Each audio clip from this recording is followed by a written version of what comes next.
A battle has come to an end. There was a winner and there was a loser. But whenever a powerful player gets eliminated, someone new takes their place. The question is, who? Let's take a look at how Binance and FTX rose to power and how we got to where we are today. Other exchanges will compete to take FTX's place, and we will see who is the most likely candidate to win this power race. So, if you value this kind of content, be sure to subscribe to our channel for more videos like this. And for now, let's do this. On July 11, 2017, this announcement was posted. In only 6 months, Binance was already the largest cryptocurrency exchange in the world. It has reigned as the largest exchange ever since, with CZ, the CEO, sitting on its throne. But in May 2019, FTX was founded. Soon, it had over 1 million users and was valued at $32 billion US. At this point, FTX founder and CEO Sam Bankman-Fried, or SBF, was regarded as a game-changer genius, a crypto savior, and a menace to his competitors. But there was a plot twist. When FTX was launched, Binance CEO has actually invested in it. Eventually, SBF bought back Binance's shares in FTX. And here's how he commented on it. I think there are some differences between how we run our businesses. Binance had other problems. Remember, Binance was founded in China, and this did not remain unnoticed. Websites like Scam Binance started popping up everywhere. Binance has been dubbed as a criminal Chinese-based entity, or that it secretly belongs in the pocket of a Chinese government. Apart from that, Binance operates without headquarters. This attracted scrupulous attention from regulators, which got Binance involved with multiple federal agencies over numerous issues. And simultaneously, as the geopolitical situation got more and more tense, SBF used all of this to attack CZ. In October, in a now deleted tweet, SBF took a shot. Excited to see him repping the industry in DC going forward. He is still allowed to go to DC, right? This tweet implies that CZ is unwelcome in Washington DC because of his legal trouble, because he possibly represents China's interest, and finally because CZ does not have such access to regulators and politicians as SBF does. Well, that was well calculated. SBF had private meetings with Gary Gensler. He was an extremely generous Democratic donor. SBF planned to apply political pressure to worsen Binance's image and to build connections with regulators so they could work in his favor. This strategy backfired, while CZ remained unbothered. At its peak, FTX reached such stats as 1.5 billion in daily trading volume. Today, volume-wise, Coinbase and Kraken are the closest competitors to what FTX was during their best days. So, it's either Coinbase or Kraken that will focus on taking over the newly created vacuum of power. Which one is the next real danger for Binance? Let's compare Coinbase and Kraken from all practical aspects and see which one of them belongs in the category that is currently ruled by Binance. Backstory. Kraken was founded in July 2011 in San Francisco, California. Kraken's founders are Jesse Powell and Tan Lu. Eventually, Kraken grew to become USA's #1 crypto exchange by volume, until competition appeared. In May 2012, Brian Armstrong, a former Airbnb engineer, founded Coinbase. Just like Kraken, Coinbase was founded in San Francisco as well. At that time, Kraken was the largest crypto exchange in the US, but it got taken over by Coinbase. And this remains the case to this day. Nevertheless, the two companies represent very different values. And of course, it is dictated by the CEO. Up until September 2022, Kraken CEO was Jesse Powell. A hardcore libertarian, Jesse Powell eventually found himself tangled up in scandals for being too outspoken. Apparently, the problems began when Kraken CEO began questioning employees' use of preferred pronouns and engaged in lengthy discussions about whether women are inherently less intelligent than men.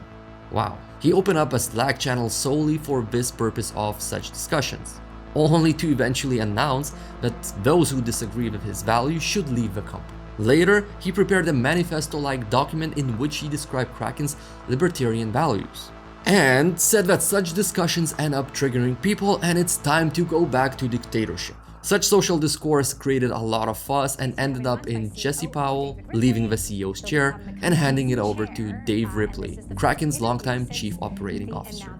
The new CEO seems more oriented into industry-related debates, not missing opportunities to participate in thought leadership and become more and more prominent voice within the industry.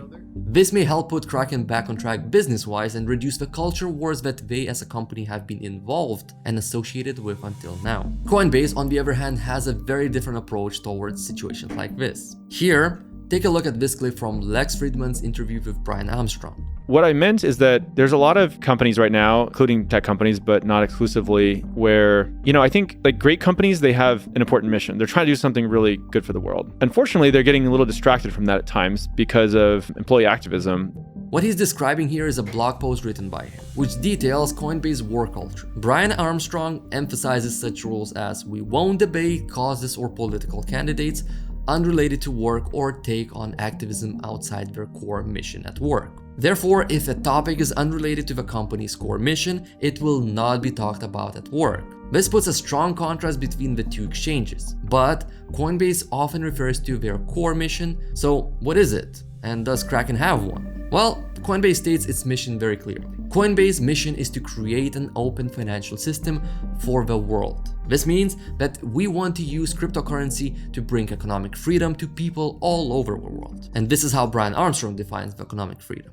Yeah, so economic freedom is this term kind of like GDP that economists use. And it's basically a measure of different countries around the world. It looks at things like, are there property rights enforced? Is there free trade? Is the currency stable? Can you start companies that you want to start? And can you join the ones you want to join? And, is there corruption and bribery prevalent, or is it relatively free of that? And so there's several different organizations that basically score countries by economic freedom. And the really cool thing about economic freedom is that basically it positively correlates with things that we all want in society. So what about Kraken? Kraken defines their mission like this. Our mission is to accelerate the adoption of cryptocurrency so that you and the rest of the world can achieve financial freedom and inclusion. While Coinbase talks about a global metric, Kraken concentrates on those who already understand the importance of crypto. Of course, it could be argued that Coinbase acts out the exact same purpose because they are a crypto exchange after all. Because Kraken, by pursuing their goal, also contributes to increasing global economic freedom. But slogans are shallow. Let's jump into the facts and see what are the technical differences between the two exchanges and how they affect the user experience.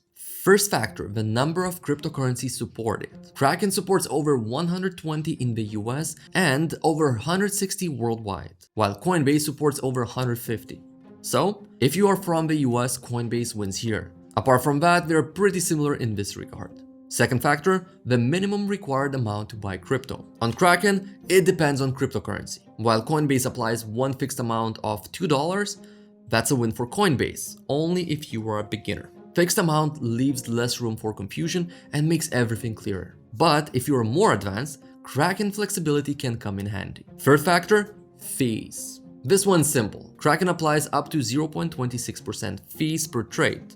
These numbers are among the lowest on the market. Coinbase, on the other hand, applies more expensive fees. If you're making a transaction that is lower than $200, the 4% rate applies. For transactions over $200, the fee is 1.49%. This particular base rate applies to the US and it depends on what country you are from. Nevertheless, Coinbase fees are higher. That's a win for Kraken. Fourth factor, user experience. Coinbase understands that onboarding as much newbies as possible is a priority for the entire industry. Therefore, if a company won't provide a seamless user experience, people will choose their competitors. Therefore, it is safe to say that Coinbase is as beginner-friendly as it gets. Automatic purchases are easy to set up, and basic trading is a no-brainer. This is a clear win for Coinbase. Fifth factor, security. Hackers are everywhere. But what about these two exchanges? Kraken has never experienced a major hack, while Coinbase was targeted by hackers in 2021 and 6,000 customers got their assets stolen. Since then, Coinbase has improved its security, and now both exchanges provide two-factor authentication